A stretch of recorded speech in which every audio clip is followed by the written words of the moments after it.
In 1892, a Fifth Avenue mansion rose 12 stories above Manhattan, wrapped in French limestone and lit by 3,000 electric bulbs. Its owner had earned $50 million in railroads before his 40th birthday, and yet when the invitations for Mrs. Astor's annual ball were delivered, his name was missing. His wife waited by the door for a footman who never arrived. Within 5 years, that palace would be mortgaged, their daughter sent to Europe in disgrace, and their fortune quietly dismantled. This is the story of the new money families who built empires in steel and oil, but could not buy a seat in a ballroom. Chapter 1. The Palace Built for Applause. He spent $4 million on a house designed to be seen, but the only thing society saw was his desperation. William Burden had never been denied anything money could buy. At 37, he controlled 1,800 miles of track stretching from Albany to Cleveland. His private rail car had leather seats imported from Vienna and a toilet lined in silver. He ate oysters in Chicago and slept in silk sheets as the countryside blurred past his window. By 1890, he had accumulated more wealth than the combined fortunes of 50 colonial merchants. And yet his wife, Catherine, spent her evenings crying in a bedroom that overlooked Central Park, because no one who mattered knew her name. The mansion rose on Fifth Avenue between 52nd and 53rd Streets during the coldest months of 1891 and 1892.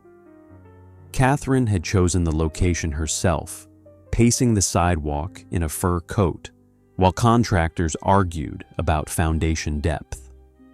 She wanted the house to sit exactly where Mrs. Astor's carriage would pass on the way to the opera.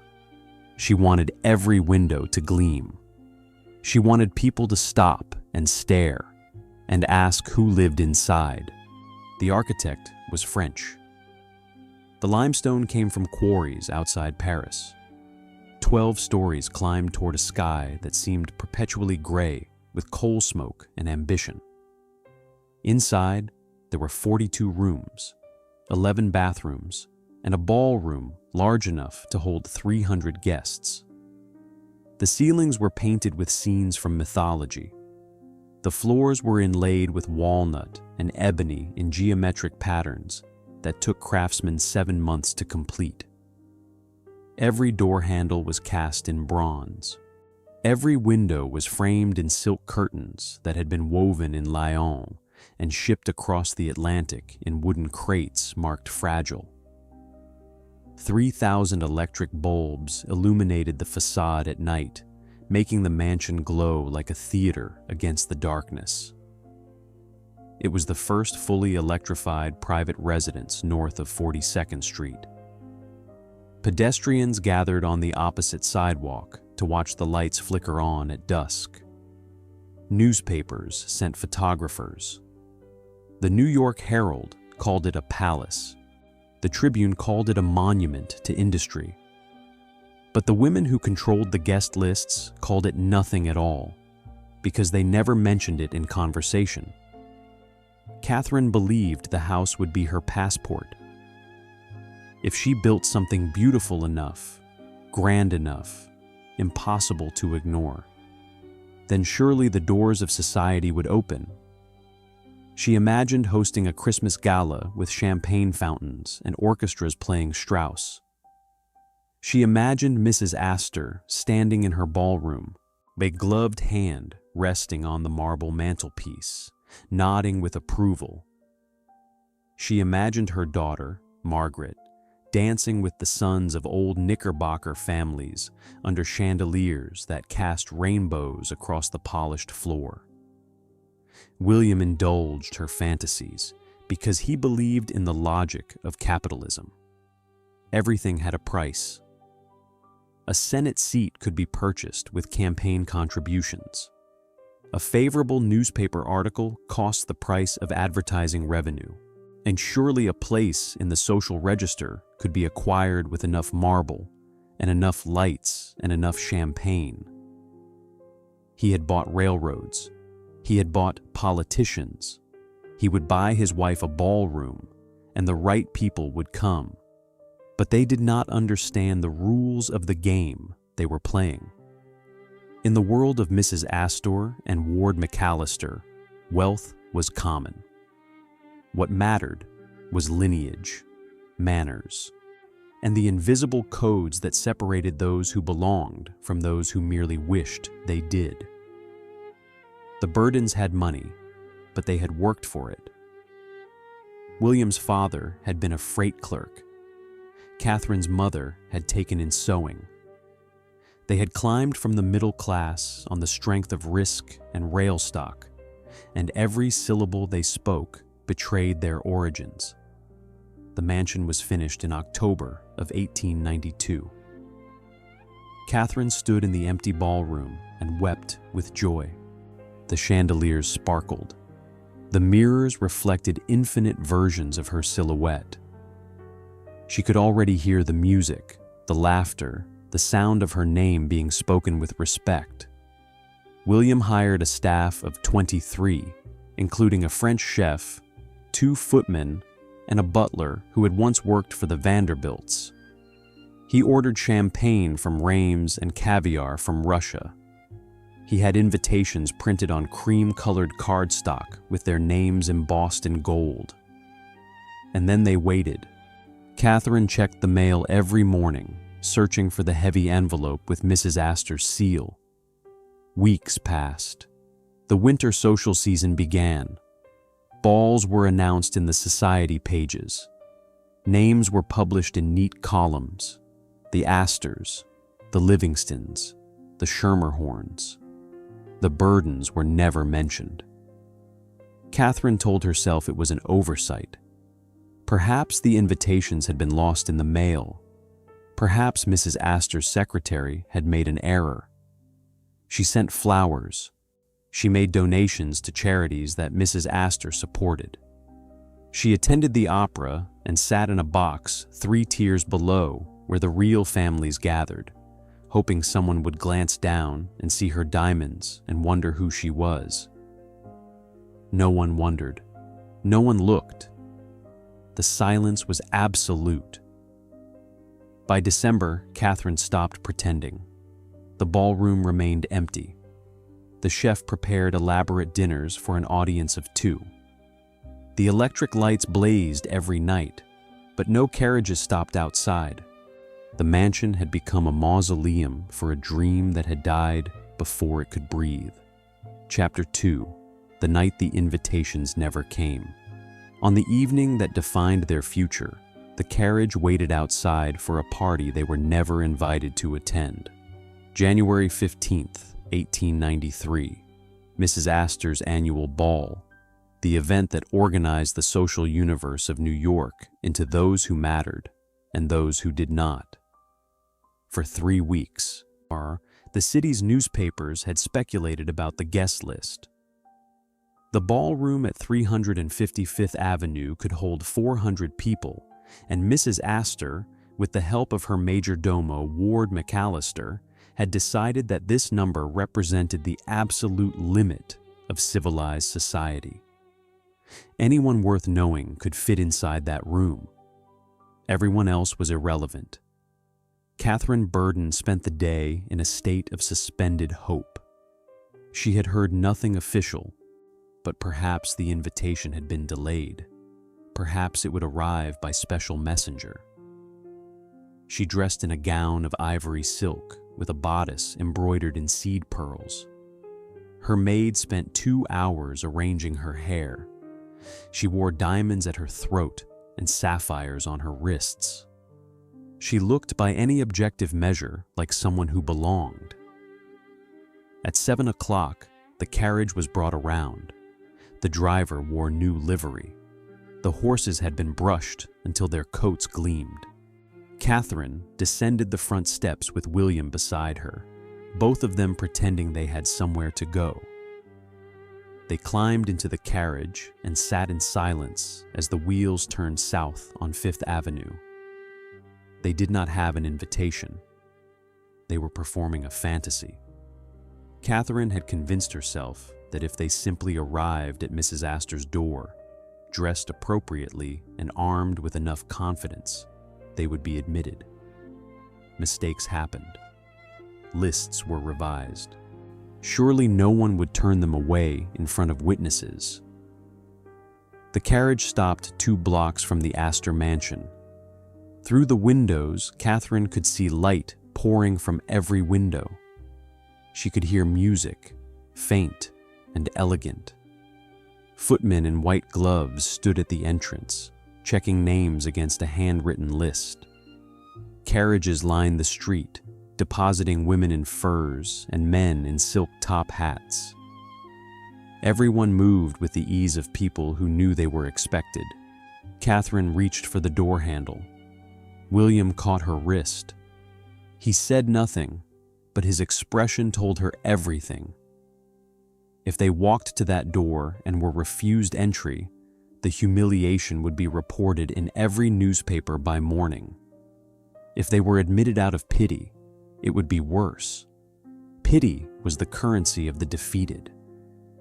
They sat in the carriage for 20 minutes, watching shadows move behind the curtains. Catherine tried to imagine what was happening inside. The introductions, the quadrilles, the champagne served in crystal flutes, Mrs. Astor holding court in the center of the room, a diamond tiara on her head, surrounded by families whose names appeared in the social register as naturally as their birthdays. Finally, William told the driver to take them home. They rode north in silence. The mansion was blazing with electric light when they arrived, a monument to everything they had tried to become. Catherine walked upstairs without speaking. She removed her jewelry piece by piece and placed it in a velvet-lined box. She looked at herself in the mirror and saw a woman dressed for a party that did not exist. The next morning, the newspapers published the guest list, 413 names, printed in alphabetical order. The Burdens were not among them. This was the machinery of social exclusion in Gilded Age New York. The 400 were not a club with membership fees or applications. They were an invisible aristocracy, held together by shared history, intermarriage, and unspoken consensus. Mrs. Caroline Astor did not issue public pronouncements about who deserved admission. She simply decided, and her decisions were absolute. Ward McAllister, her chief advisor, explained the system to a reporter in 1888. The 400, he said, represented everyone in New York who felt at ease in a ballroom. Everyone else, no matter how wealthy, was uncomfortable, awkward, out of place. It was not about money. It was about something deeper and more permanent. The criteria were invisible but rigid. Old families with Dutch or English roots who had arrived before the Revolution. Fortunes built on land, not labor. Manners learned in childhood, not acquired through etiquette books. The right schools, the right churches, the right way of pronouncing certain words. A woman could own 50 gowns and a diamond necklace worth $20,000, but if her father had worked with his hands, she would never be accepted. The Burdens failed every test except wealth. William had built his railroads through cunning and leverage, buying failing lines and consolidating routes. He negotiated with Irish laborers and fought with union organizers. His hands were clean, but his reputation smelled of coal dust and sweat. Catherine had been raised in Rochester, the daughter of a shopkeeper who sold bolts of fabric. She had learned to curtsy from a book. Her accent carried traces of upstate vowels that no amount of elocution lessons could erase. And so, they were excluded, not through cruelty, but through indifference. The old families did not hate the Burdens. They simply did not see them. In the hierarchy of Gilded Age New York, invisibility was the cruelest punishment. It meant you did not exist. Your mansion, your money, your electric lights were irrelevant. You were a ghost in your own city. Catherine understood this in the carriage that night, watching Mrs. Astor's windows from a distance.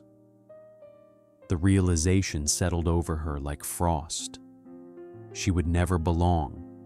The house was useless. The chandeliers were meaningless. She had built a stage, but there would be no audience. The question that haunted her in the weeks that followed was simple and unanswerable. If wealth could not purchase belonging, then what was it for? Chapter 3. Buying a daughter a title. If New York would not accept them, they decided Europe would, and they paid for it in cash and scandal. By the spring of 1895, Catherine Burden had abandoned New York. If American society refused to acknowledge her, she would create a new strategy. She would send her daughter, Margaret, to London for the season and arrange a marriage into the British aristocracy. A title would do what marble and electric lights could not. It would erase the shame of being new money, and it would give the family something that even Mrs. Astor could not purchase. Margaret was 19. She had been raised inside the Fifth Avenue mansion like a prisoner in a gilded cage, educated by tutors and trained in accomplishments that had no outlet. She spoke French. She played the piano. She had read Shakespeare and memorized the correct way to address a duchess. But she had never attended a ball in her own city. She had no friends among the daughters of old families. She was beautiful and intelligent and completely isolated. Catherine presented the plan as an adventure. London, Paris, the European season. Margaret would meet princes and lords and men with bloodlines that stretched back to the Crusades. She would dance at court. She would be presented to the Queen. And if everything went according to plan, she would return to New York as Lady Something, immune to the social exile that had destroyed her mother. William financed the expedition with the same efficiency he applied to railroad acquisitions. He rented a townhouse in Mayfair for the season. He hired a London-based social secretary who specialized in introducing American heiresses to impoverished aristocrats. He opened accounts at dressmakers on Bond Street and jewelers in Hatton Garden. Margaret would arrive in London with a wardrobe worth $30,000 and a dowry that would be announced discreetly to anyone who asked.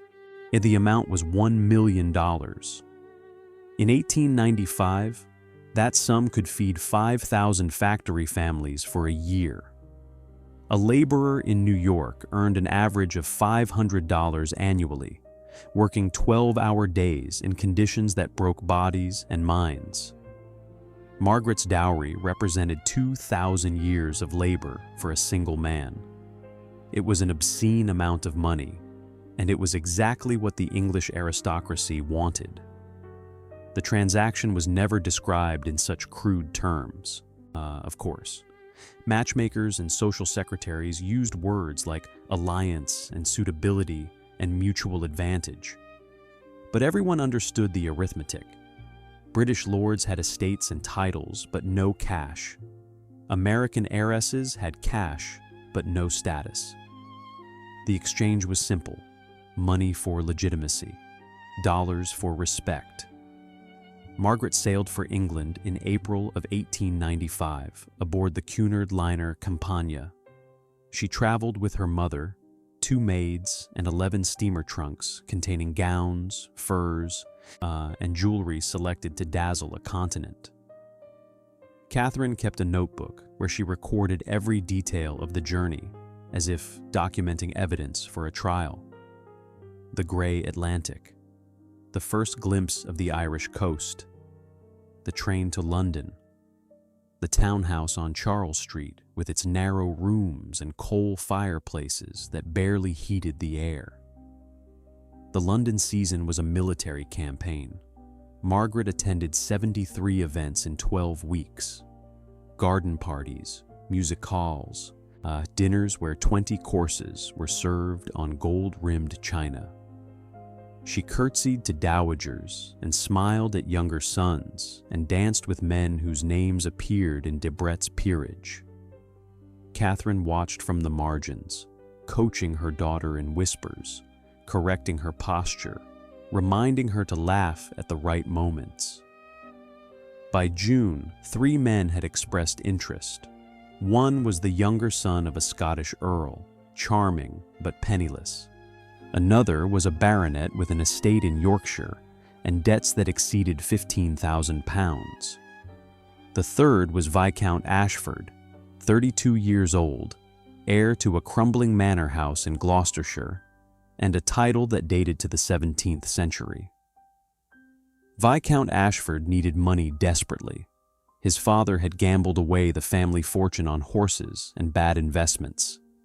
The estate required constant repairs. The roof leaked. The tenant farmers had not been paid in months, and Ashford himself was elegant, well-mannered, and utterly indifferent to Margaret as a human being. He saw her as a financial instrument. She saw him as an escape route from obscurity. The engagement was announced in the Times of London on July 9th, 1895. The New York newspapers reprinted the story with varying degrees of enthusiasm. The Herald celebrated it as a triumph of American vitality over European decay. The Tribune published the details of the dowry with barely concealed disgust, noting that $1 million could have endowed a university or built a public library.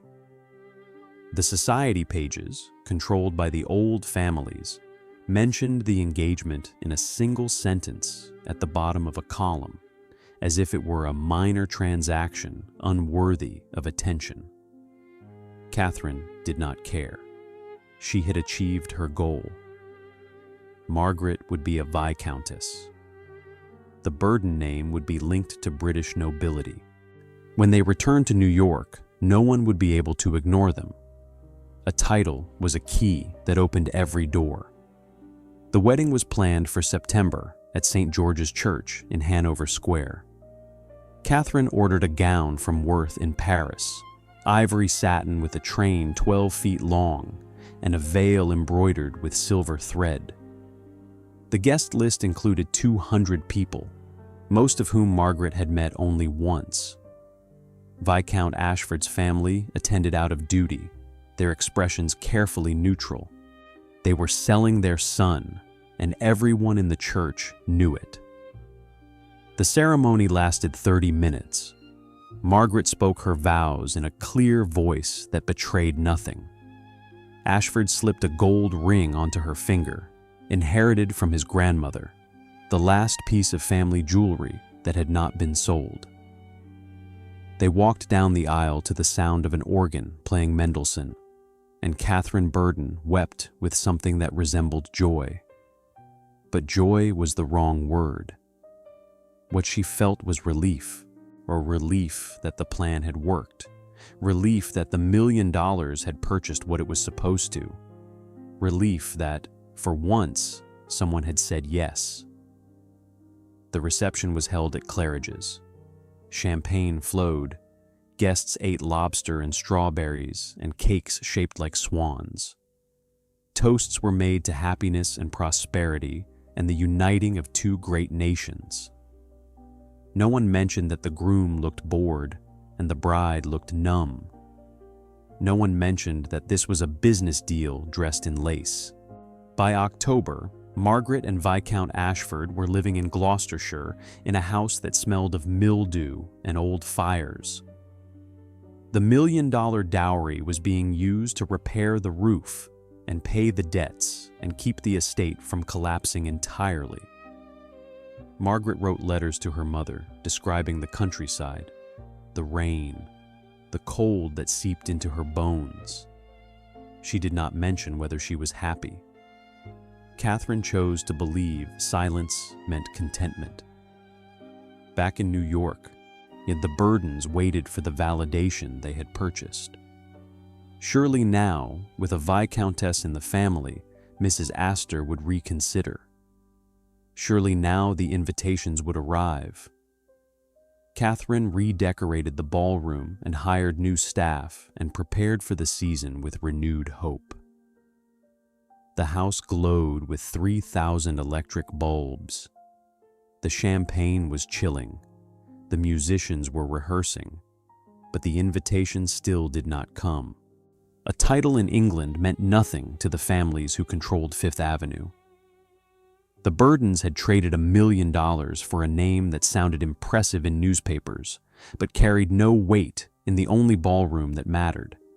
They had won a battle in Europe and lost the war at home. Chapter 4: The Ballroom as Battlefield. In gilded rooms lit by crystal chandeliers, alliances formed and reputations were quietly executed. Across Fifth Avenue from the Burden Mansion, in a limestone fortress built by old Knickerbocker money, lived Eleanor Van Rensselaer. Her family had owned land in Manhattan when it was still called New Amsterdam. Her grandfather had signed the Constitution. Her blood was as close to aristocratic as America allowed. She had been invited to every ball Mrs. Astor had hosted for the past 20 years. She wore her status the way other women wore jewelry, effortlessly and without thought. Eleanor's fortune came from oil, and not the kind her husband had drilled or refined, but the kind that had been discovered on land her family had owned since 1650. In 1886, workers found crude beneath a farm in Pennsylvania that had belonged to the Van Rensselaers for 2 centuries. The rights were leased to Standard Oil. Royalty checks arrived monthly, each one worth more than most families earned in a decade. Eleanor had not worked for this money. She had simply inherited the right piece of dirt at the right moment in history. But wealth, in her world, was never supposed to be discussed. It was vulgar to mention money. Vulgar to display it too obviously. Vulgar to act as though it mattered. The correct approach was to pretend that one's silk gowns and Paris wardrobes and summer cottages in Newport had simply appeared, the natural consequence of good breeding. Eleanor had mastered this performance. She spent lavishly but quietly. She donated to charities, but never allowed her name to appear in the newspapers. She hosted dinners where the china was priceless and the conversation was carefully controlled. By 1893, Eleanor had decided that charity work would be her battlefield. If she could not distinguish herself through parties alone, she would become indispensable to the cultural institutions that defined New York. She joined the board of the Metropolitan Museum of Art, donating $50,000 for a new wing dedicated to European paintings. She funded scholarships at the New York Public Library. She organized galas where tickets cost $100, and the proceeds went to hospitals that served the poor. This was philanthropy as warfare. Every donation was a territorial claim. Every gala was an opportunity to reinforce the boundaries between insiders and outsiders. The guest lists for Eleanor's charity events were as exclusive as Mrs. in Astor's balls. Invitations were extended only to families who belonged. New money families were invited to donate, but never to attend. They could write checks, but they could not walk through the door. The Burdens tried to buy their way in. William donated $10,000 to the museum, expecting at minimum an acknowledgement. The museum sent a form letter thanking him for his generosity.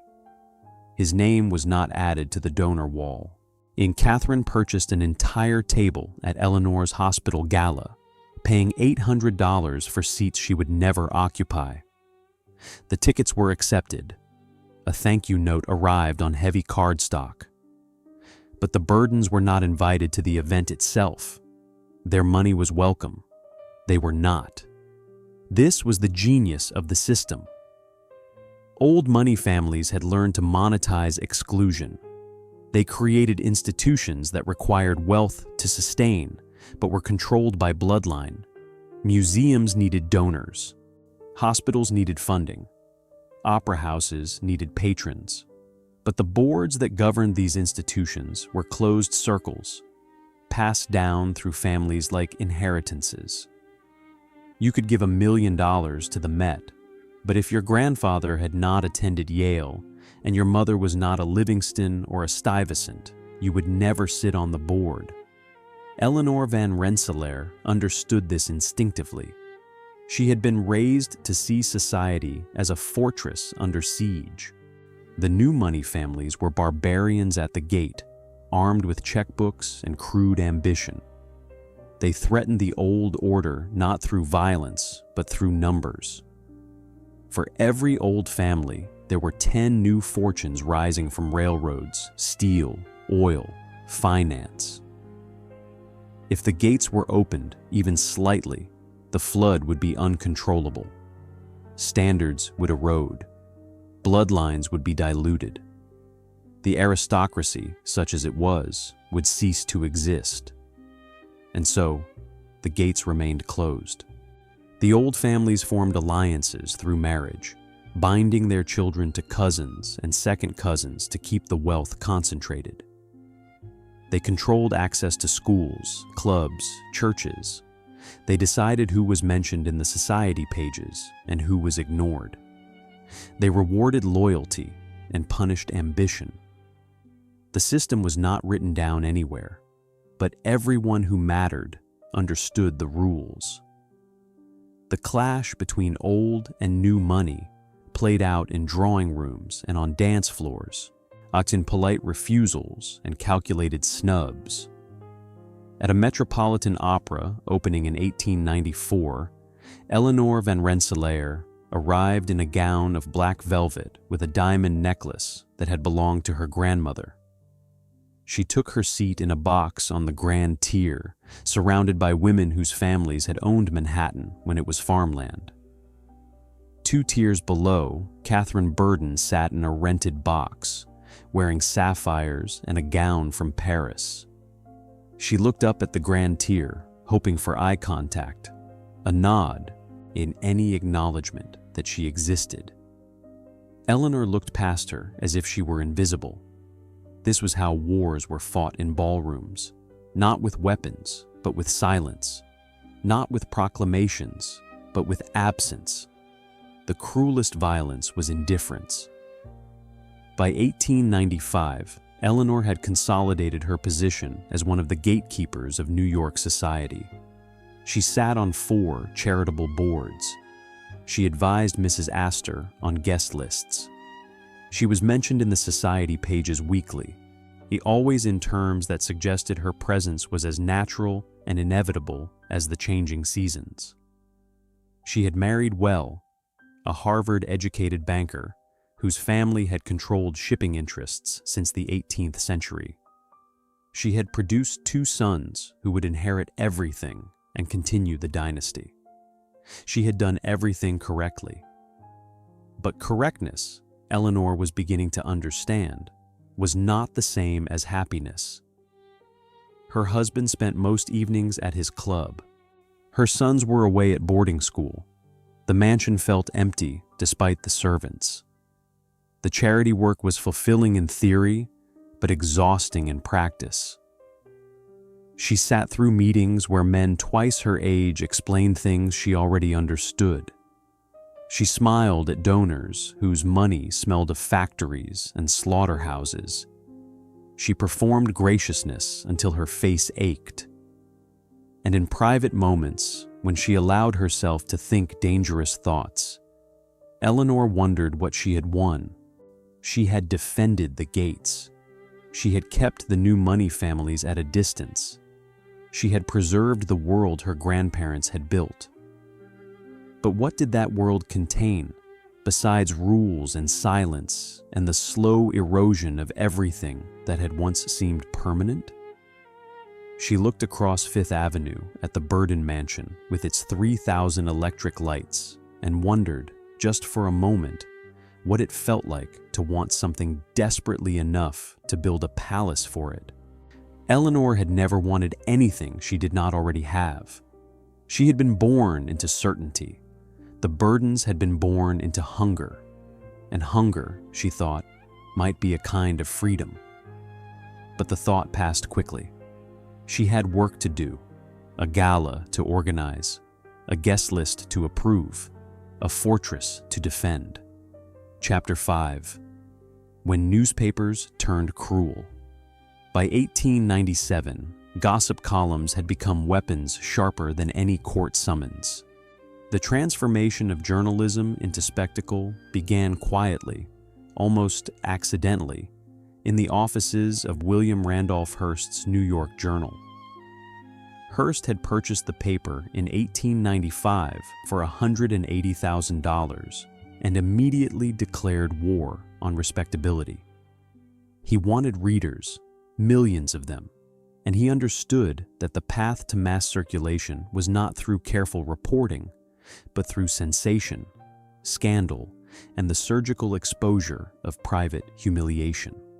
His editors discovered that society gossip sold papers faster than political analysis.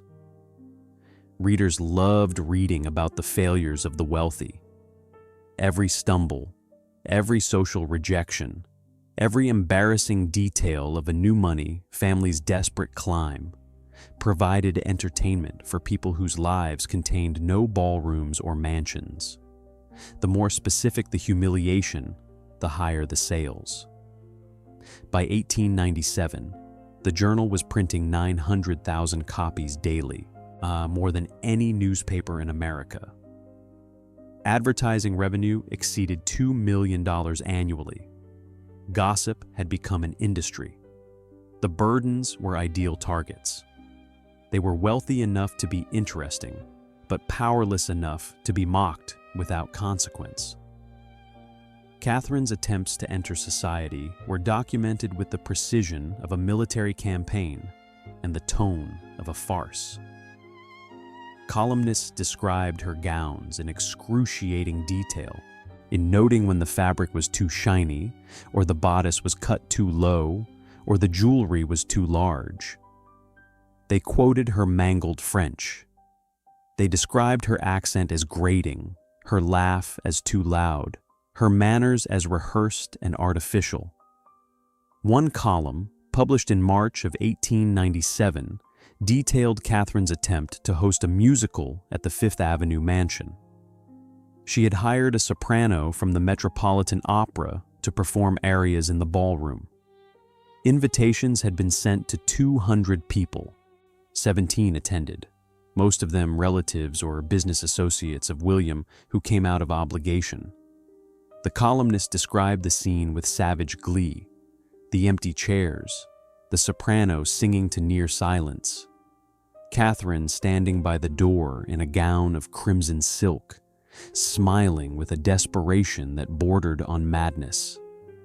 The article was titled, "The Concert No One Came To," and it was reprinted in 4 other papers within a week. The damage was immediate and irreversible. Being mocked in the press was worse than being ignored. Silence could be explained away as oversight.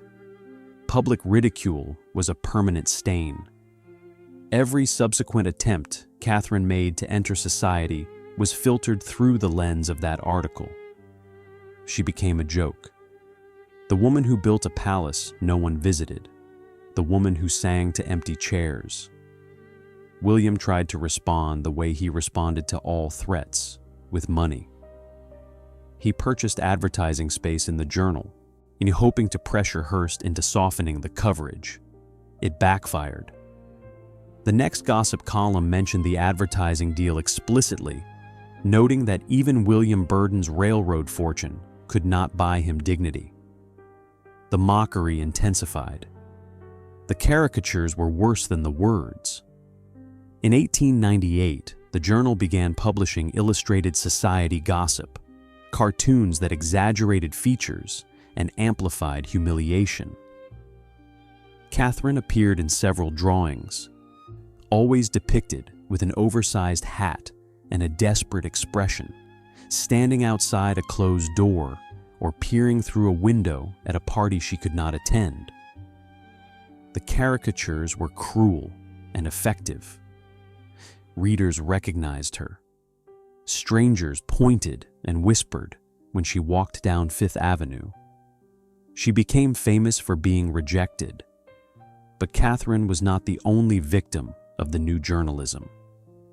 Across the city, other new money families were being dissected in print. An industrialist's wife was mocked for mispronouncing the name of a French wine. A steel baron's daughter was ridiculed for wearing a gown that resembled a stage costume. Every faux pas was documented. Every failed attempt at sophistication was immortalized in ink. The old families, by contrast, were treated with reverence. Eleanor van Rensselaer was described in the papers as elegant, gracious, a beacon of refinement. Mrs. Astor was portrayed as a queen presiding over a court of natural nobility. The columnists understood which side to take. Old money families controlled advertising budgets and social access. Mocking them was dangerous. Mocking the new money climbers was profitable. The circulation war between Hearst's journal and Joseph Pulitzer's World pushed journalism further into spectacle. By 1898, both papers were printing over 1 million copies daily, as stories were invented when reality was insufficient. Quotes were fabricated. Photographs were staged. The truth mattered less than the emotional impact. Readers wanted drama, conflict, the satisfaction of watching the ambitious fall. And the ambitious did fall, repeatedly and publicly. In 1899, a copper mining heiress named Beatrice Calloway attempted to host a debutante ball for her daughter at the Waldorf Astoria. She spent $30,000 on flowers, champagne, and an orchestra brought from Vienna. The guest list included 300 names, carefully curated to include the sons and daughters of old families. 140 people attended. The World published a photograph of the ballroom half empty, with a caption that read, "When money cannot fill the room." Beatrice sued the paper for libel. The lawsuit became another story, another opportunity for public humiliation. The trial lasted 3 weeks, and witnesses testified about the details of the party. The exact number of guests was debated. The orchestra conductor described playing to empty tables. Beatrice lost the case and was ordered to pay the World's legal fees. The judgment was $2,000. The humiliation was incalculable. This was the new reality of social climbing in the late 1890s. Every attempt was observed. Every failure was amplified. The newspapers had become a panopticon, watching and recording and judging with an audience of millions. Privacy was obsolete. Dignity was a luxury that new money could not afford. Catherine Burden stopped reading the papers. She instructed her staff to hide them, but she could not hide from the consequences. Invitations stopped arriving, even from second-tier families who had previously tolerated her presence. Her donations to charity were accepted, but not acknowledged. She had become toxic, a name associated with failure and desperation. By 1900, Catherine rarely left the mansion. She spent her days in the ballroom, alone, standing in the center of the polished floor where she had once imagined 300 guests dancing. The chandeliers sparkled above her. The mirrors reflected infinite versions of her solitude. The house had become her prison. and the newspapers were her jailers. Chapter 6. The lawsuit that broke the illusion. The day she sued her own husband for public embarrassment was the day the dream curdled into war. The marriage had been unraveling for years, quietly, in the way that marriages built on ambition rather than affection tend to decay. William and Catherine had never loved each other in any conventional sense. They had formed an alliance. He provided the money. She provided the social strategy. Their shared goal was ascension, and as long as that goal seemed achievable, the arrangement functioned. But by 1900, it was clear that the goal was impossible. The mansion stood empty. Margaret was exiled in England, married to a viscount who barely spoke to her. The newspapers mocked them relentlessly, and the fortune that had seemed limitless was beginning to fracture under the weight of maintenance costs, bad investments, and an economic downturn that William had failed to anticipate. The panic of 1893 had been a warning. Stock markets collapsed, banks failed, railroads went bankrupt. William had survived through leverage and ruthlessness, selling off unprofitable lines and consolidating routes. But the recovery was fragile. His railroad holdings were worth half what they had been at their peak. Dividends shrank. Creditors began circling. The mansion, which had cost $4 million to build, now cost $300,000 annually to maintain. 50 servants required salaries. Coal for heating cost $8,000 each winter. Repairs were constant.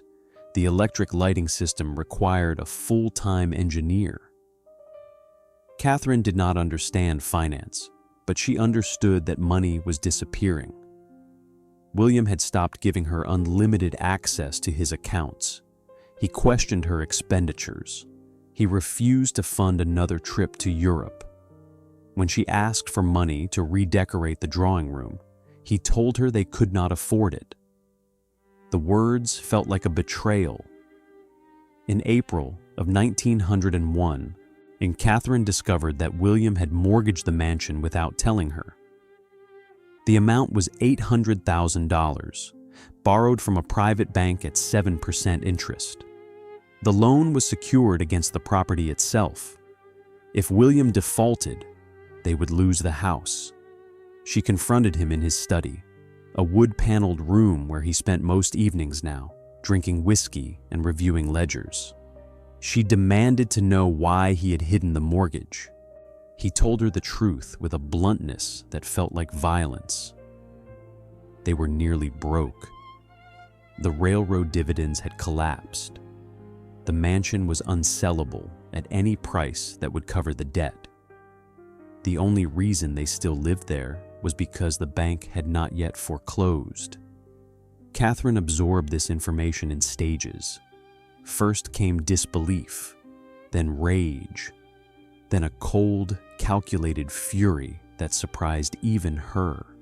If William had destroyed her chances at social acceptance through financial incompetence, she would destroy him in return. She filed for legal separation in June of 1901. The lawsuit was unprecedented. Married women in New York had limited legal rights. Divorce required proof of adultery or abandonment. Separation was easier to obtain, but still scandalous. Catherine's legal argument was novel and vicious. She claimed that William had humiliated her publicly by failing to provide the social status he had promised when they married. She argued that the mortgage was a form of theft, that the mansion was as much hers as his, and that his financial mismanagement had damaged her reputation irreparably. The case was assigned to a judge who had never heard such claims before. The trial began in September and became an immediate sensation.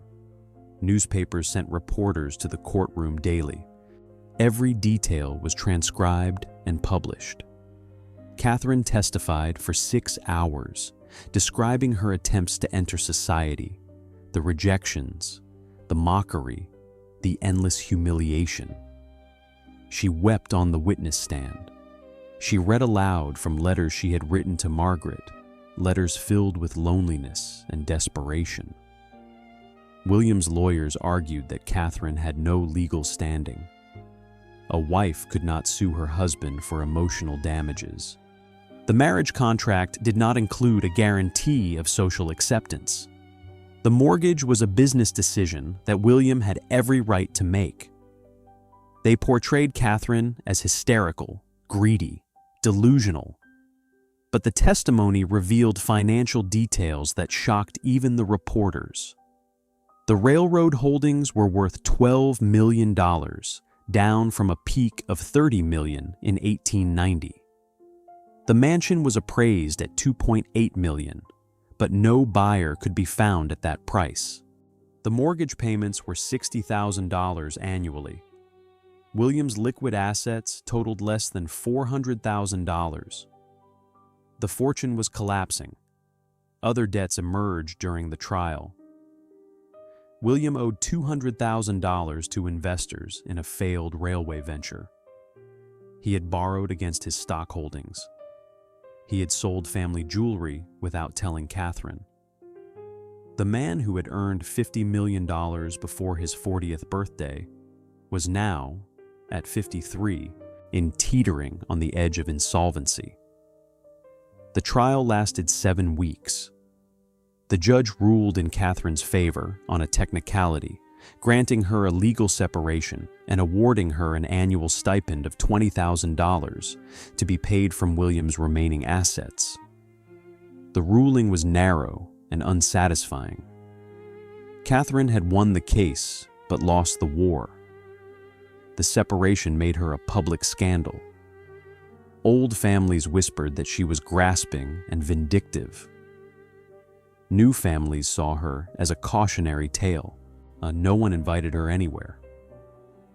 William moved out of the mansion and into a suite at the Manhattan Club. Catherine remained in the house with a skeleton staff of 12 servants, down from 50. The ballroom was closed to save on heating costs. The electric lights were turned off, except in the rooms she occupied. The palace had become a tomb. By 1902, the newspapers had moved on to other scandals. The burdens were yesterday's tragedy, no longer interesting enough to mock. Catherine read the society pages and saw that Eleanor van Rensselaer was hosting a gala for the museum. Mrs. Astor had held her annual ball with the same 400 guests. Life in the upper echelons of New York society continued exactly as it had before, undisturbed by the collapse of those who had tried to breach the walls. Catherine sat alone in the ballroom one evening in December, wrapped in a fur coat because the room was too cold. She thought about the day she had stood here in 1892, imagining the music and the laughter. She thought about how much money they had spent trying to purchase something that could not be bought. She thought about Margaret, trapped in a loveless marriage in England. She thought about the lawsuit, the headlines, the permanent stain of being known as the woman who sued her husband. And she wondered if she had been fighting the wrong war all along. Perhaps the enemy was not Mrs. Astor or Eleanor van Rensselaer or the old families who had refused to acknowledge her.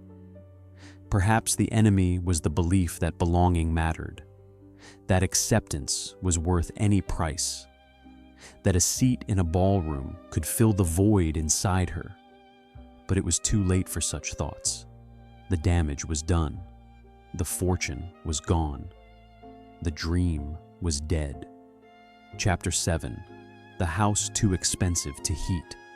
By the winter of 1900, servants outnumbered guests in rooms built for applause. The mansion had become a monument to absence. 42 rooms stretched across 12 stories, and Catherine occupied perhaps 6 of them. The rest remained closed, furniture draped in white cloth, curtains drawn, dust settling on marble floors that no one walked on. The staff had been reduced to essentials: a butler, a cook, 2 housemaids, a footman. They moved through the vast spaces like ghosts, maintaining a house that no longer functioned as a home. Across town, in a brownstone on Madison Avenue that smelled of old leather and tobacco, lived James Caldwell. His fortune came from steel, not the kind he had forged himself, but the kind that had been produced in mills he owned across Pennsylvania and Ohio. By 1895, his company employed 12,000 men and produced 800,000 tons of steel annually. The profits were staggering, nearly $6 million a year. Yet James had used that money to build a palace on 57th Street that rivaled the Burden Mansion in scale and exceeded it in ostentation. The Caldwell House was a monument to excess.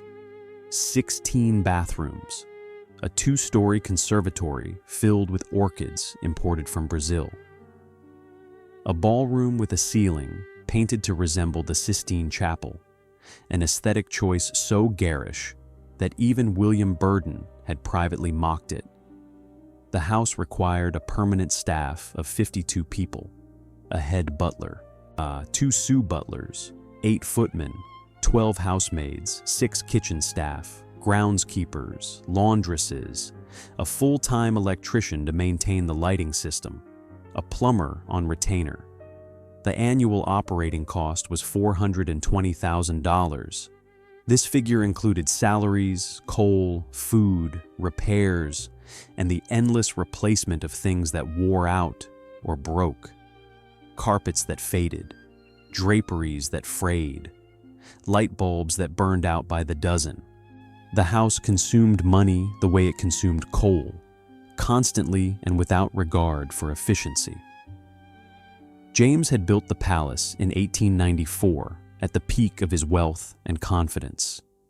He believed, like William Burden, that scale would translate to status.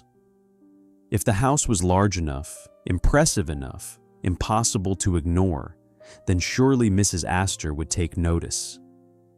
His wife, Lydia, shared Catherine Burden's obsession with acceptance. She spent her days planning for a social life that never materialized. She ordered gowns from Paris and jewelry from Cartier. She hired a French chef and a German music master. She prepared for a life of constant entertaining, balls and dinners and garden parties. But no one came. The rejection was less dramatic than the Burdens, but more insidious. The Caldwells were not mocked in the newspapers. They were simply ignored. Invitations arrived for second-tier events, in charity auctions and museum fundraisers, where their money was welcome but their presence was tolerated rather than desired. They were allowed to donate, never to belong. By 1900, the house had become a burden James could barely afford. The steel industry was consolidating. Larger companies were buying out smaller competitors. James had resisted selling, convinced that independence was worth the risk. But the panic of 1893 had damaged his capital reserves. Dividends were shrinking. Maintenance costs were rising. The gap between income and expenditure was closing. Winter was the worst season. The house required 20 tons of coal each month to heat, delivered in wagons that arrived at the servants' entrance and unloaded into a basement bunker. The coal cost 8 cents per ton in bulk, $1,600 each winter just for fuel. The furnaces ran day and night, but the upper floors remained cold. Lydia wore furs indoors, and servants complained of chilblains and respiratory infections from the coal dust. James began closing rooms to save money. The conservatory was shut down first. The orchids died within a month, then the guest bedrooms, then the music room where Lydia had once imagined hosting salon evenings. By 1901, they were living in 8 rooms of a house designed for 80 people. The staff was reduced to 20. The ballroom, which had hosted exactly 3 events in 7 years, was closed permanently. Lydia descended into a depression that her doctors could not name and could not cure. She spent her days in bed, curtains drawn, refusing to see visitors who never arrived. She took laudanum for her nerves, morphine for headaches that seemed to never end. Her maid reported that she wept frequently, sometimes for hours, though she could not explain why. James tried to maintain normalcy. He went to his office daily, reviewed ledgers, and made decisions about steel production and shipping routes. But the numbers were increasingly grim. The company was losing money. Creditors were demanding payment. He had mortgaged the house twice, borrowing against the only asset he still controlled. The total debt was $1.2 million, secured against a property that was worth less every year. In 1902, James received an offer to sell his steel company to J.P., Morgan's newly formed United States Steel Corporation. The price was $8 million, less than half what the company had been worth at its peak, but more than James could expect to get from any other buyer. He accepted. The deal closed in April. James walked away with $4 million in cash after paying debts and settling with investors. It should have been enough.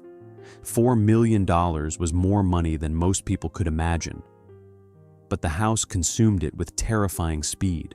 Mortgage payments, staff salaries, repairs, coal, food. By 1904, the cash reserves were below $2 million. By 1906, they were under $1 million. James tried to sell the mansion. He listed it with brokers who promised discretion. The asking price was $2.5 million, a loss of nearly $1 million from the construction cost, but still a reasonable figure. No offers came.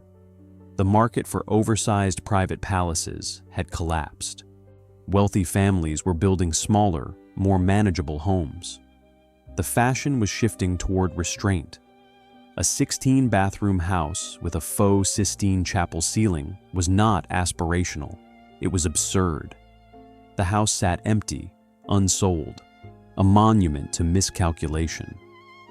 James and Lydia moved to a smaller residence on Park Avenue, taking 12 servants and leaving the rest to maintain a building that no one visited. The ballroom chandeliers were draped in cloth. The windows were shuttered. The house became a shell, expensive to maintain and impossible to escape. James developed insomnia. He would wake at 3 in the morning, his mind racing through calculations. How much coal remained? How many months until the mortgage payment was due? Whether he could rent out floors to tenants, though the idea of strangers in his palace felt like admitting defeat. He lost weight. His hands shook when he signed checks. His doctor prescribed tonics and rest. Neither helped. Lydia stopped leaving her bedroom. She dismissed her maid and took her meals alone. She wrote letters to no one, filling pages with thoughts she would never send. In one letter, discovered after her death, she described the house as a prison built with her husband's money and her own vanity. She wrote that she had mistaken luxury for happiness and discovered too late that they were not the same thing. By 1907, the house was costing more to maintain than James earned in dividends from his remaining investments. He stopped paying the full staff. Rooms were left uncleaned. Leaks went unrepaired. The furnaces were lit only in the rooms they occupied. The rest of the palace grew cold and damp, mold creeping across wallpaper that had once cost $50 per roll. The house had become too expensive to heat, too expensive to staff, too expensive to love. It was a monument to the belief that grandeur could be purchased and that purchased grandeur mattered.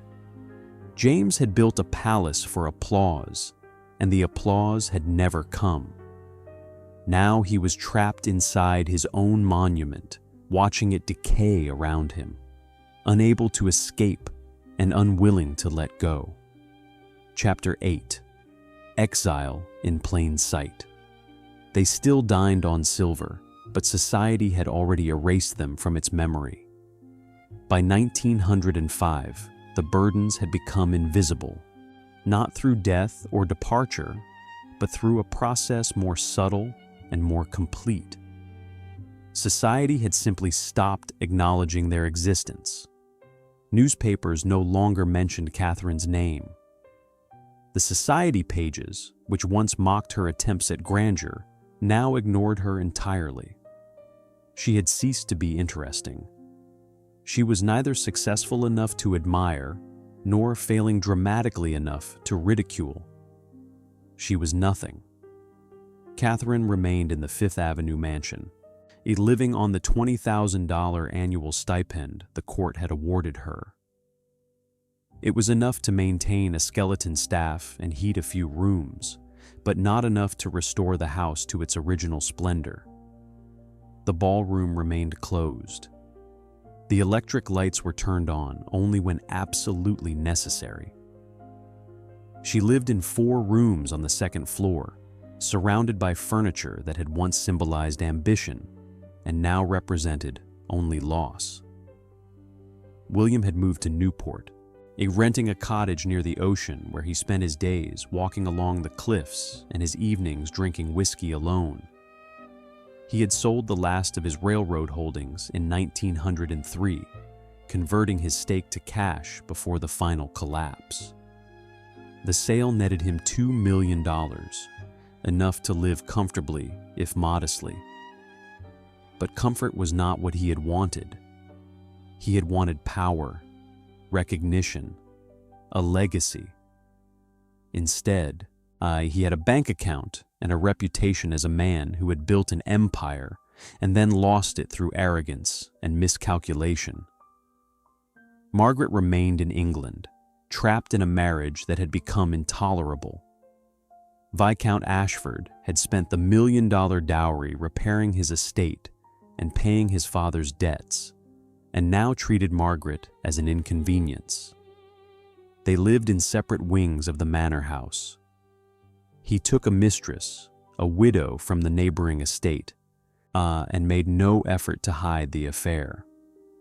Margaret wrote letters to her mother, describing her loneliness, but never asking to come home. There was no home to return to. The social exile of the Burdens was mirrored across New York. Dozens of new money families who had attempted to storm the gates of the 400 had been repelled and quietly forgotten. Their names appeared in old newspapers, but not in current conversations. Their mansions stood empty or were sold at fractions of their construction costs. The machinery of exclusion had worked exactly as designed. The gates had held. The fortress had not fallen.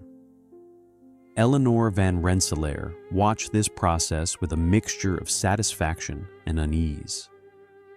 She had been part of the defense, one of the gatekeepers who had ensured that the Burdens and families like them were never admitted. But by 1908, she was beginning to question what she had defended.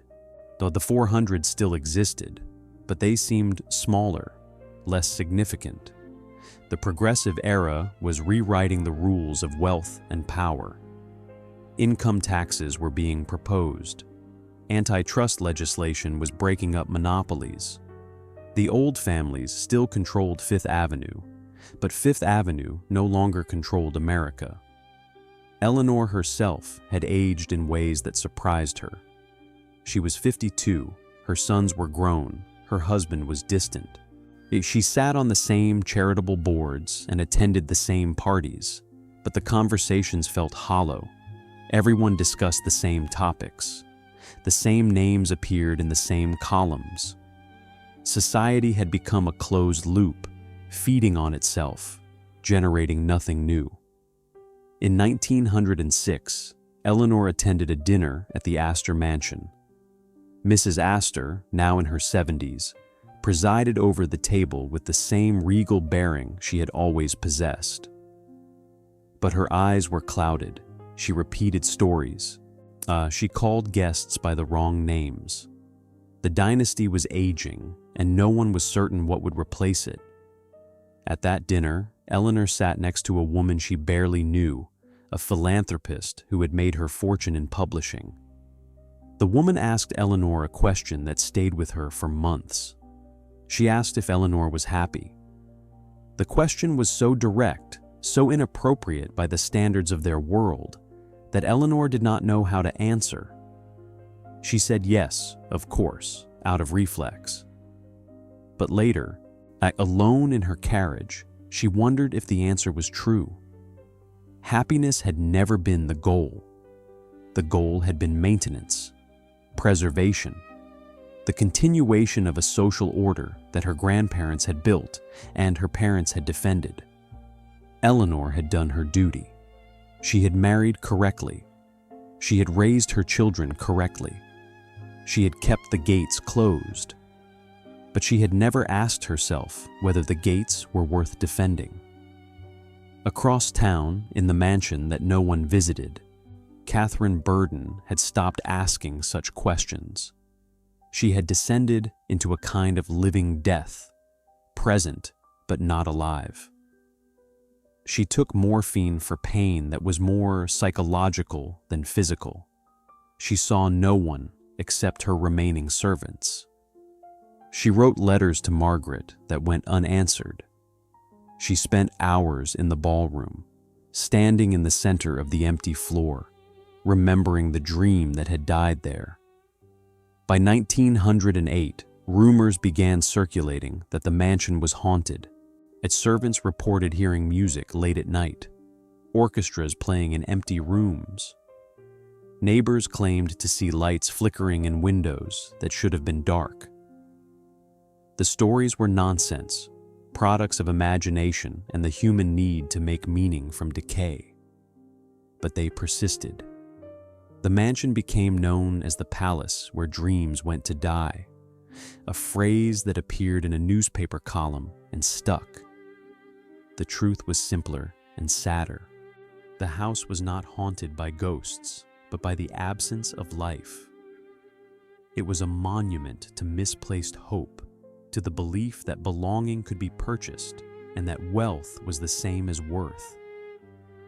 Catherine had poured her entire existence into this belief, and when it proved false, she had nothing left. The exile was not physical. Catherine could have left the mansion. She could have moved to Europe or California or anywhere the past did not follow her. But she stayed, paralyzed by the weight of her own failure. She had built a prison and locked herself inside. The newspapers, which once chronicled her every misstep, no longer mentioned her name. She appeared in the social columns only once more, in 1909, when a brief item noted that Mrs. William Burden had made a donation to a hospital. The amount was $500, a fraction of what she had once given in pursuit of recognition. The mention was 2 sentences long, buried at the bottom of a page. It was the last time her name appeared in print during her lifetime. Eleanor van Rensselaer read that item and felt something she had not expected. Not satisfaction, but sadness. She remembered Catherine as she had been in 1892, standing on Fifth Avenue in a fur coat, watching her mansion rise story by story. She remembered the hope in Catherine's eyes, the belief that this house would change everything, and she thought about how completely that hope had been crushed. But Eleanor did not reach out. She did not send a note or extend an invitation. the rules did not allow for mercy. The gates remained closed. Chapter 9. The Auction of a Dream. In 1908, strangers walked through their marble foyer and bid on the furniture piece by piece. The notice appeared in the New York Times on a Tuesday in April. A public auction, to be held at the former residence of William and Catherine Burden, 5th Avenue between 52nd and 53rd Streets. All contents to be sold: furniture, artwork, fixtures, carpets, chandeliers, and decorative items. Viewing by appointment. Sale to commence at 10 o'clock on the morning of May 7th. Catherine had resisted the auction for months, but the decision was no longer hers to make. The bank that held the mortgage had initiated foreclosure proceedings in January. The house would be sold to satisfy the debt. The contents had to be liquidated first. Catherine was allowed to keep her personal belongings and a small selection of furniture. Everything else would go to the highest bidder. She was not present for the viewing days. She could not bear to watch strangers walking through the rooms, touching the silk curtains, examining the chandeliers, calculating the value of objects that had once represented her entire world. But she moved to a small apartment on Lexington Avenue, taking 3 trunks and a maid. The rest remained in the mansion, waiting to be sold. The auction attracted a crowd larger than any party Catherine had ever imagined hosting. Dealers came from Boston and Philadelphia. Collectors arrived in private rail cars. Curiosity seekers crowded the sidewalk, hoping for a glimpse inside the palace they had read about in gossip columns. The house, which had been designed to hold 300 guests at a ball, now held 400 bidders packed into the ballroom, catalogs in hand, ready to pick apart a dream. The auctioneer was a man named Theodore Hastings, known for his efficient handling of estate sales. He stood on a raised platform at the front of the ballroom, a gavel in his hand, and began the proceedings with professional detachment. Lot number 1, a set of 12 dining chairs, rosewood with silk upholstery, original purchase price $600. The bidding opened at $100, sold for $140. The chairs had been custom made in Paris. Catherine had chosen the fabric herself, a pale blue silk that matched the wallpaper in the dining room. They had arrived in crates packed with straw, each chair wrapped individually to prevent damage. She had imagined elegant dinners, 12 guests seated around the table, candlelight reflecting off crystal and silver. The chairs had been used perhaps 20 times in 16 years. They sold for less than a quarter of their original cost. Lot after lot, the contents of the mansion were sold. A chandelier from the ballroom, 3,000 crystals hand-cut in Bohemia, original cost $8,000. Sold for $2,000. A Persian carpet from the drawing room, woven in Tabriz, purchased for $4,000. Sold for $900. Paintings in gilded frames. Mirrors that reflected nothing now, in tables that had held champagne glasses and hors d'oeuvres for parties that never happened. The scale of the loss was devastating. The Burdens had spent approximately $600,000 furnishing the mansion. The auction, which lasted 2 days, generated total sales of $93,000. 85% of the value had evaporated. The furniture sold for cents on the dollar. The artwork went for fractions of the purchase price. The chandeliers, those symbols of electric modernity and ambition, were dismantled and sold in pieces. Some items found no buyers at all. A marble statue of Venus, imported from Italy at a cost of $12,000, failed to attract a single bid. It was too large, too impractical, too specific to the mansion it had been designed for.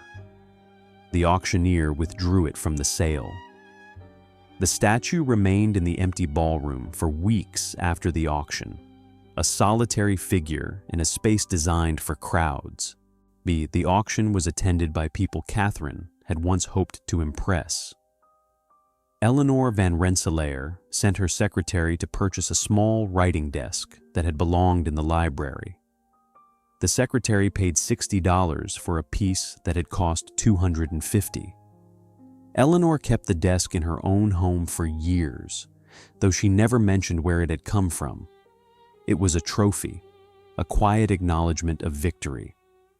Other old money families sent representatives as well. They purchased items at bargain prices, furniture, and artwork that would furnish their own mansions and summer estates. The auction redistributed the wealth that the Burdens had concentrated into a single palace. The marble and silk and crystal were scattered across New York, absorbed into the homes of people who belonged. The mansion itself sold 3 months later for $1.8 million, less than half the construction cost. The buyer was a real estate developer who planned to demolish the building and construct an apartment complex on the site. The 12-story palace would be reduced to rubble, the limestone hauled away in wagons, the electric wiring stripped and sold for scrap. The physical structure that had represented Catherine's ambition would be erased as completely as her social aspirations had been. James Caldwell watched the Burden auction with a sense of dread. His own financial situation was deteriorating. The Steele fortune was gone. The house on 57th Street was mortgaged beyond recovery. He knew that an auction was inevitable, but he could not bring himself to initiate the process. Lydia, still bedridden, had begged him to sell the house privately to avoid the spectacle of a public sale. But there were no private buyers. The market for Gilded Age palaces had collapsed entirely. In 1910, the Caldwell auction took place. It followed the same pattern as the Burdens, but with even more devastating losses. The house had been furnished with nearly $800,000 worth of artwork, furniture, and fixtures. The auction generated $62,000 in sales. 92% of the value was lost. Lydia died 3 weeks after the auction in a rented apartment on Madison Avenue. The doctors called it heart failure. Her family knew it was despair. Say she had built her entire identity around the dream of social acceptance. And when that dream died, she had nothing left to sustain her. She was 53 years old. Her funeral was attended by 17 people, none of them from the families she had tried so desperately to join. James survived her by less than a year. He developed pneumonia in the winter of 1911 and died in a hospital room that overlooked the East River. His estate, I once valued at over $10 million, was worth $400,000 at the time of his death. His children inherited the remainder and moved to California, where no one knew their name or their history. The auctions of the Burden and Caldwell estates marked the end of an era. The gilded palaces that had risen along Fifth Avenue in the 1880s and 90s were being demolished or converted to other uses. The fashion had shifted. Wealth was no longer displayed through scale, but through restraint. The new rich built smaller homes, funded libraries and museums, sought legitimacy through philanthropy rather than grandeur. But the lesson of the auctions was not about architecture or fashion. It was about the price of belonging. The Burdens and Caldwells had spent millions trying to purchase a seat in a ballroom, and in the end, they had nothing to show for it except itemized lists in auction catalogs. The furniture sold for a fraction of its cost. The dream sold for nothing at all. Chapter 10. The silence after the music. Once the orchestra stopped, there was no applause, only unpaid bills and faded headlines. Catherine Burden lived for 8 more years after the auction, though lived is perhaps too strong a word for what she did. She existed. She occupied space in a series of small apartments, each one smaller and cheaper than the last. And she moved from Lexington Avenue to a boarding house on the Upper West Side, then to a residential hotel in Brooklyn that catered to widows and spinsters who had fallen from better circumstances. Her health deteriorated in ways that seemed psychological as much as physical.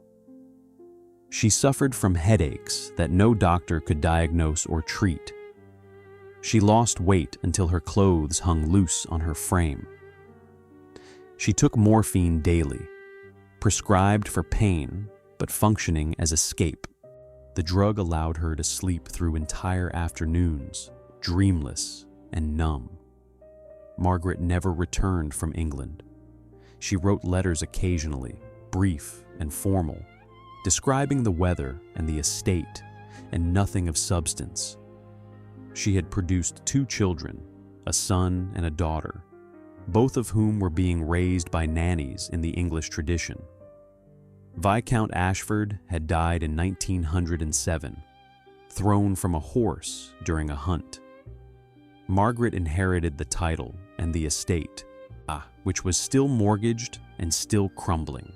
She lived alone in the manor house, a viscountess in name but a prisoner in fact, bound to a place she had never wanted and could not afford to leave. William died in 1912 in a Newport hotel room overlooking the ocean. He was found by a maid who had come to deliver breakfast. He had suffered a stroke in the night. The death certificate listed the cause as cerebral hemorrhage. The obituary in the New York Times was 3 paragraphs long, mentioning his railroad career and his fortune, but not his social ambitions or his failures. He was remembered briefly as a man who had built something and then lost it. Within a week, his name disappeared from the newspapers entirely. Catherine attended his funeral, one of 14 mourners in a ceremony that lasted 20 minutes. She stood by the grave and felt nothing. Their marriage had been a transaction that failed to deliver what either of them had wanted. His death changed nothing. She returned to Brooklyn and resumed her routine of morphine and silence. By 1914, Catherine was living on the remainder of her court-awarded stipend, which had been invested poorly and had shrunk to less than $12,000 annually. It was enough to survive, but not enough to maintain any pretense of dignity. She wore the same 3 dresses in rotation. She had no staff, no maid, no one to assist her except the hotel employees who brought her meals and changed her linens. She stopped reading newspapers. She stopped following society gossip. The world had moved on without her, and she had no desire to watch it continue. The 400 still existed, but they mattered less with each passing year. The old families were being eclipsed by new forms of wealth and power. Industrialists were giving way to financiers. Aristocracy was being replaced by meritocracy, at least in theory. The ballroom was no longer the center of American life.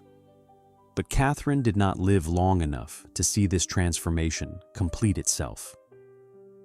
She died in March of 1916, alone in her hotel room, from an overdose of morphine that may or may not have been accidental. The hotel manager found her the next morning, lying in bed with an empty bottle on the nightstand. The death certificate listed the cause as respiratory failure. The newspapers did not mention her passing.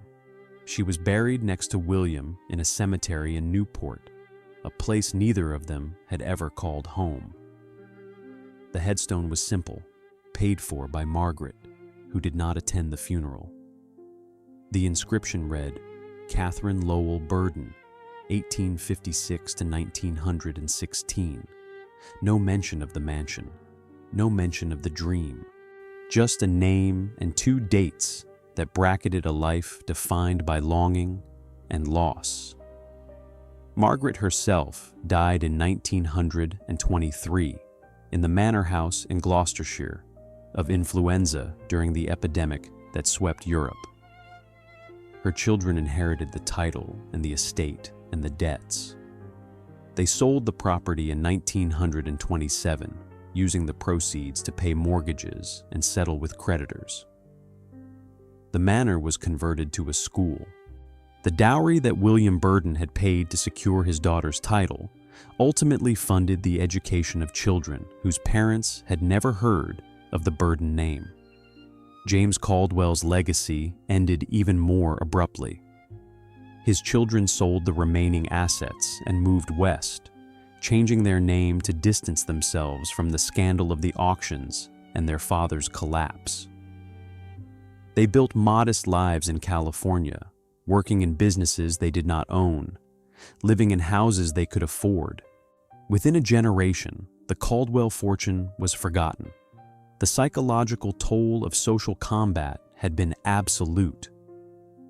These families had waged war for acceptance, deploying millions of dollars and decades of effort, and they had lost. But the real cost was not financial. It was the erosion of identity, the realization that their worth was not inherent, but assigned by others, and that those others had judged them unworthy. Catherine had believed that belonging would fill the void inside her, that if she could just sit in Mrs. Astor's ballroom, surrounded by the right people, she would finally feel complete. But belonging is not something that can be purchased or awarded. It is something that must be felt, and she had never felt it. Not in the mansion, not at the auctions, not in the silent years that followed. The silence after the music was the most honest moment of their lives. It was the moment when all pretense fell away. When the chandeliers were dark and the ballroom was empty and there was no one left to impress.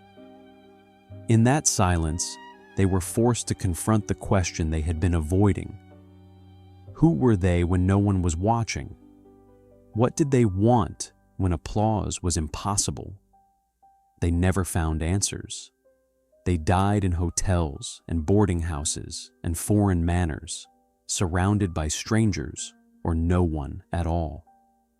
Their names faded from memory, their fortunes dispersed, their palaces were demolished or repurposed.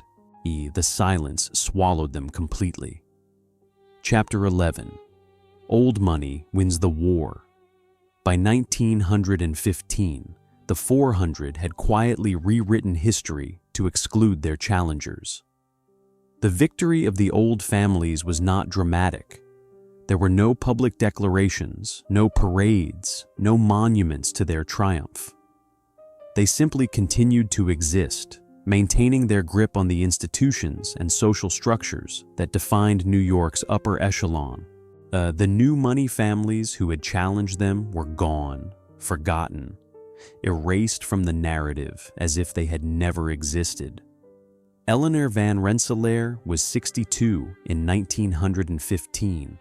She still sat on the boards of the Metropolitan Museum and the New York Public Library. She still attended Mrs. Astor's annual ball, though Mrs. Astor herself was declining, her memory failing, her grip on society loosening. Eleanor had become one of the gatekeepers. It's a role she had inherited almost by default. The old guard was aging, and someone had to maintain the standards. But the world was changing in ways that even Eleanor could not control. The progressive era had brought new scrutiny to wealth and power. Income taxes had been introduced in 1913. Antitrust legislation was breaking up monopolies. journalists and reformers were exposing the conditions in factories and tenements, making it harder to ignore the human cost of industrial fortunes. The old families adapted by shifting their strategies. They stopped building palaces and started funding universities. They endowed museums and libraries and hospitals. They became philanthropists, rebranding their wealth as civic virtue. The Rockefellers, the Carnegies, the Morgans. These families had been excluded from the 400 in their early years, but by 1915, they had created their own aristocracy, one based not on bloodline, but on institutional power. Eleanor watched this transformation with ambivalence. She had spent her life defending a social order that was becoming obsolete. The ballroom still mattered, but it mattered less. The guest list still existed, but it no longer controlled who wielded power in America. Wealth had become too vast and too diffuse to be contained in a single room. The old families consolidated their influence through marriage, binding their children to each other in alliances that preserved bloodlines and fortunes. Eleanor's sons had married well, one to a Livingston, the other to a Stuyvesant.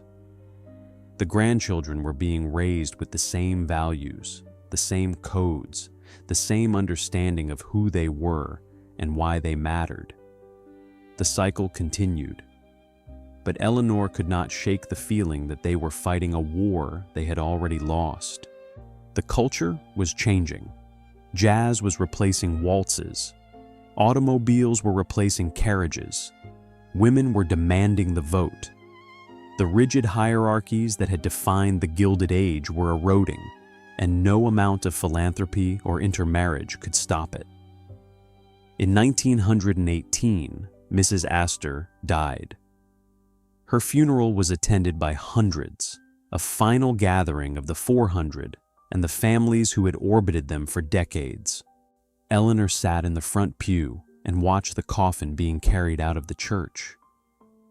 It felt like the end of an era, the closing of a chapter that had defined her entire life. After the funeral, Eleanor walked through Central Park alone. She thought about the families she had helped exclude, the Burdens, the Caldwells, dozens of others whose names she had forgotten, but whose desperation she remembered. She had believed she was defending something valuable, a standard of civilization and refinement. But looking back, she wondered if all she had defended was the right to say no. The war had been won, but the prize felt hollow. The old families still controlled the ballrooms, but the ballrooms no longer controlled the world. Power had shifted to boardrooms and stock exchanges and political offices. The social register still existed, but it was increasingly irrelevant. Wealth alone could not be contained or controlled by etiquette and exclusion. Eleanor herself began to withdraw from society in the years following Mrs. Astor's death. She resigned from 2 of her charitable boards. She stopped hosting dinners. She spent more time at her country estate, away from the city and the endless machinery of social obligation. Her husband had died in 1917. Her sons were occupied with their own families and careers. She was alone in a way she had never been before, surrounded by luxury, but disconnected from purpose. By 1920, the 400 as a social institution had effectively dissolved. The term was still used in newspapers, but it referred to a nostalgic memory rather than a functioning reality. The old families remained wealthy and influential, but they no longer monopolized the definition of worth. The gates had held, but the fortress they defended had become obsolete. The new money families who had replaced the Burdens and Caldwells learned from their predecessors' mistakes. They did not build palaces. They did not chase invitations to balls. They bought political influence and media companies and seats on corporate boards. They understood that power in the 20th century was not about being seen in the right ballroom, but about controlling the institutions that shaped American life. Eleanor watched this shift with the detachment of someone who had lived through history but no longer shaped it. She was a relic of a world that had passed, maintained in comfort but irrelevant to the future. The war she had fought seemed, in retrospect, small and petty. She had defended a ballroom while the world outside transformed beyond recognition. In 1925, Eleanor donated her family's estate to the state of New York to be converted into a public park. Yeah, it was an act of philanthropy, but it also felt like surrender. The land that her family had owned for 250 years would now belong to everyone. The fortress would become a commons. The gates would be opened permanently. She died in 1928 at the age of 75 in her townhouse on Fifth Avenue. Her obituary praised her charitable work and her contributions to the city's cultural institutions. It did not mention the Burdens or the Caldwells or any of the families she had helped exclude. The war had been won so completely that its losers had been erased from history. Chapter 12, What Cannot Be Purchased. They had bought marble, titles, and headlines, but the one thing they wanted most remained stubbornly out of reach. There is a photograph that survives from 1892. It shows the Burden Mansion shortly after completion, lit by 3,000 electric bulbs, all glowing against a twilight sky. The building looks magnificent, 12 stories of French limestone, windows that catch the last light of day, a palace that seems to promise everything. What the photograph cannot show is the emptiness inside, the ballroom that never filled, the chandeliers that illuminated nothing, the dream that died before it could breathe. The story of the Gilded Age social climbers is not a story about money. Money they had in abundance. $50 million. It's 12 million, 6 million. Fortunes so vast they could barely be comprehended by ordinary people. They built palaces. They hired orchestras. They imported furniture from Paris and chandeliers from Bohemia and silk from Lyon. They spent with abandon, convinced that scale equaled significance. But they could not buy belonging. They could not purchase the one thing they wanted most: acceptance, recognition, the feeling of being seen and valued by people who mattered. Mrs. In Astor's invitation was not for sale at any price, because what it represented was not a commodity. It was membership in a tribe that defined itself through exclusion. To be admitted would have required erasing who they were and where they came from, and even that would not have been enough. The curse, if there was one, was not supernatural. It was not ghosts or bad luck or divine punishment. The curse was the belief that external validation could fill an internal void. And Catherine Burden built a palace, hoping it would make her matter. It did not. James Caldwell hired 50 servants, hoping they would prove his worth. They did not. Margaret married a viscount, hoping a title would grant her dignity. It did not. They mistook wealth for worthiness. They believed that if they accumulated enough, displayed enough, spent enough, someone would finally see them as they wished to be seen. But belonging is not transactional. It cannot be purchased or negotiated. It must be granted freely, and it was never granted to them. The philosophical cost of this mistake was enormous. These families sacrificed their health, their happiness, their relationships, their fortunes in pursuit of something that was always out of reach. Catherine died alone in a boarding house, her mind clouded by morphine, her life reduced to a series of failed attempts at mattering. William died isolated in Newport, estranged from his wife and daughter, remembered for his railroad fortune, but forgotten as a person. Lydia Caldwell died of despair, unable to survive the realization that her palace was a prison. The question the story leaves us with is not whether the old families were cruel. They were, in their way, enforcing a system that valued bloodline over merit and tradition over innovation. But cruelty is not the most interesting part of the story. The most interesting part is the hunger. The desperate, all-consuming need to be accepted that drove these families to build monuments to their own insecurity. What were they actually seeking? Was it respect, validation, love? Perhaps it was simpler than that. Perhaps they just wanted to stop feeling like outsiders, to walk into a room and know they belonged there, to hear their name spoken without mockery or pity, to exist without constantly proving their right to exist. But the tragedy is that no amount of marble could grant that feeling. Belonging is not something that can be constructed.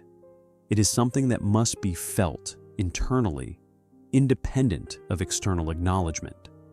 And these families never felt it. They built their identities on the judgments of others, and when those judgments were negative, they had nothing left to stand on.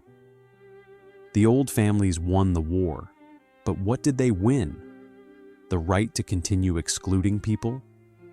The satisfaction of maintaining a hierarchy that was already obsolete?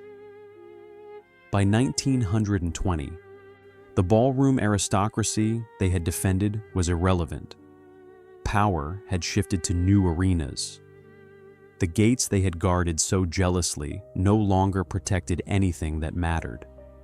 And the new money families who learned from the Burdens and Caldwell's mistakes did not seek admission to the 400. They built their own institutions. They created their own definitions of success.